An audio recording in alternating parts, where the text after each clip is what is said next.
50 வயதில் ஓய்வூதியம், இலவச பஸ் பாஸ் போன்ற சலுகைகளை வழங்குமாறு தமிழக முதலமைச்சருக்கு நாட்டுப்புற கலைஞர்கள் கோரிக்கை விடுத்துள்ளனர்.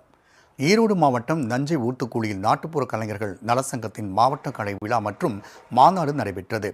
இதையொட்டி மாரியம்மன் கோவிலில் தொடங்கிய நாட்டுப்புற கலைஞர்களின் ஊர்வலம் முக்கிய சாலைகள் வழியாக சென்று சங்கரதாஸ் சுவாமிகள் நினைவு அரங்கில் நிறைவடைந்தது.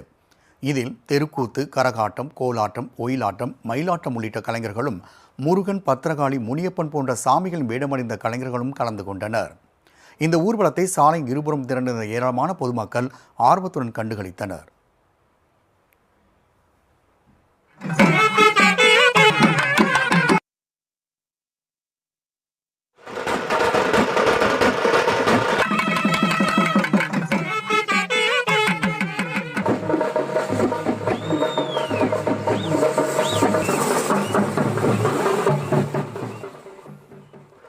மாநாட்டிற்கு பிறகு செய்தியாளர்களிடம் பேசிய நாட்டுப்புற கலைஞர்கள் நலச்சங்கத்தின் மாநில தலைவர் காணி சத்யராஜ், அரசு அதிகாரிகளுக்கு லஞ்சம் கொடுத்த பிறகு நாட்டுப்புற கலைஞர்களால் ஓய்வூதியத்தையே பெற முடிவதாக குற்றம் சாட்டினார்.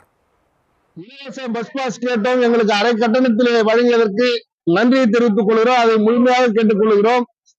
கலைஞருடைய ஓய்வூதியம் மிகவும் அலங்கரிக்கப்படுகிறது. விஓ, ஆர்டிஓ, தாசில்தார், ஆடியோ என்று பல்வேறு துறைக்கு எங்களுடைய ஓய்வூதிய அந்த படிவத்தை எடுத்து சென்று அவர்களிடத்தில் இருந்து பெற்று அவர்களெல்லாம் லஞ்சம் கொடுத்து அது இயலிசை நாடக மன்றம் வந்து அடைவதற்கு ஓராண்டு 2 ஆண்டு ஆகிவிடுகிறது. அதனால் பல கலைஞர்கள் பாதிக்கப்பட்டிருக்கிறார்கள். அதை எளிமைப்படுத்த வேண்டும். இயலிசை நாடக மன்றமே நேரடியாக அந்த உதவித்தொகையை வழங்க வேண்டும். குடியாத்தம் அருகே